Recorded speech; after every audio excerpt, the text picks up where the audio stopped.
खुद जाएं इन बाबा जी के पास, इन मिज़ारों पे, इन दरबारों पे पहले खुद जाते हैं।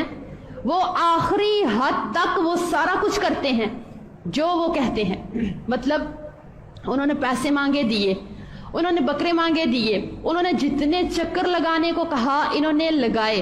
इतना ख्याल अपनी नमाज का नहीं किया जितना वहां पे दरबार या मिज़ार के चक्कर का ख्याल किया।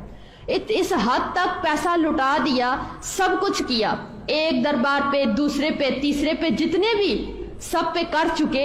इसके बाद जब कुछ भी हासिल ना हुआ, ईमान भी गंवा बैठे, दौलत भी गंवा बैठे, यकीन भी गंवा, सब कुछ जब गुम गया, खो गया, फिर उस वक्त समझ आया कि वाकई कोई कुछ नहीं कर सकता। अगर कुछ कर सकता है तो कौन कर सकता है?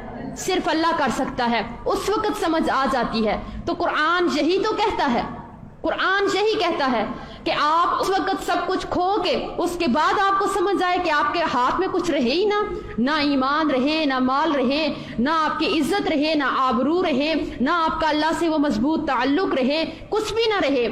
इससे पहले आप सिर्फ और सिर्फ अल्लाह की बातों पे यकीन कर लो कि ये कुछ नहीं कर सकते हैं, ये आपका कुछ नहीं कर सकते हैं, क्योंकि ये खुद मजबूर हैं, बेबस हैं, लाचार हैं, ये कुछ नहीं कर सकते हैं। जब देखिए कुरान की बात को हमने मान लिया ना, अगर हम कुरान की बात को मान लें, जितने अंबिया का जिक्र आता है सारे अल्लाह के सामने अगर बेबस हो जाते हैं, अगर नबी कुछ नहीं कर सकते तो फिर आज के वली तो कुछ नहीं कर सकते। इसलिए हमें सिर्फ और सिर्फ किससे राब्ता करना चाहिए?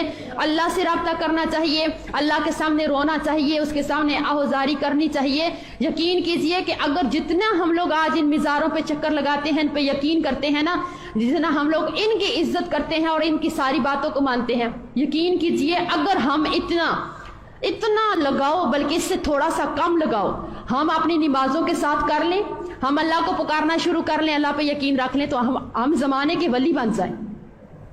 इसमें कोई शक नहीं है कि हम जमाने के वली बन जाएं।